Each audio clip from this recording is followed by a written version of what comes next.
प्रमेय 6.2 यानी 6.1 का विलोम। ये कह रहे हैं कि यदि एक रेखा किसी त्रिभुज की दो भुजाओं को एक ही अनुपात में विभाजित करे तो वह तीसरी भुजा के समांतर होती है। अब यहाँ हम सबसे पहले क्या दिया हुआ है, ये एक त्रिभुज है ABC और एक रेखा है DE। ये इसको जो दोनों भुजाएं AB और AC है इसको समान अनुपात में विभाजित करें, यानी इन दोनों भुजाओं का अनुपात बराबर होगा, ये दिया हुआ है। और सिद्ध क्या करना है, सिद्ध करना है कि DE और BC समांतर है, पैरेलल है। तो अपन सबसे पहले दिया हुआ लिख देते हैं। क्या दिया हुआ है जी, AD बट्टा DB is equal to AE बट्टा EC। AD बट्टा DB बराबर AE बट्टा EC, ये दिया हुआ है। अब यहाँ सिद्ध क्या करना है, सिद्ध करना है कि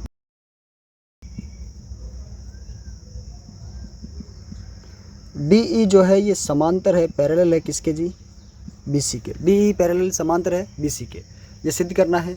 हम रचना भी करेंगे इसके अंदर। रचना में DE डैश समांतर BC रेखा खींची।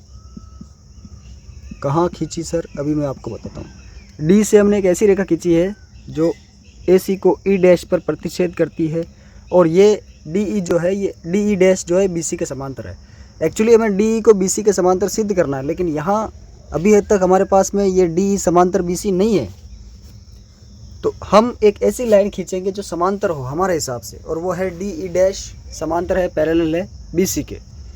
अब हम उत्पत्ति लेकर चलते हैं इसके अंदर। उत्पत्ति, अब थेल्स प्रमेय से हम जानते हैं कि आधारभूत समानुपातिकता प्रमेय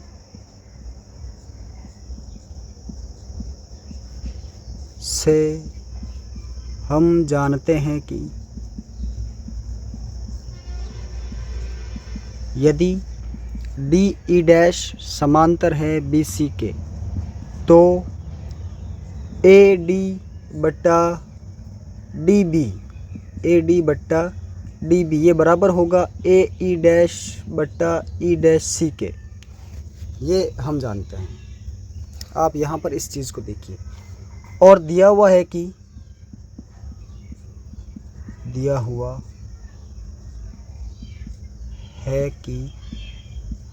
समीकरण 1 बना लो इसको।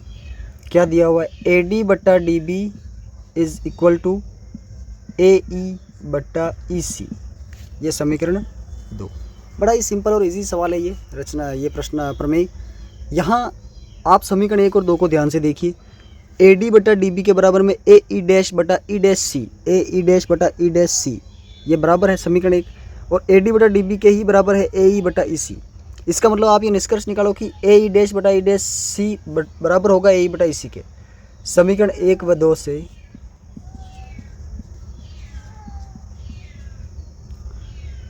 AE बट्टा EC बराबर होगा AE डैश बटा E डैश C। इसको ध्यान से देखो। क्या एक ही भुजा के अंदर दो अलग अलग अनुपात बराबर हो सकते हैं क्या? AE बटा EC का मान AE डैश बटा E डैश C के बराबर हो सकता है क्या? ऐसा तभी संभव हो सकता है जब ये दोनों बिंदु एक ही हो। ऐसा तभी संभव है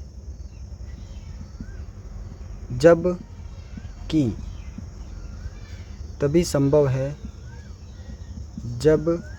E तथा E डैश एक ही बिंदु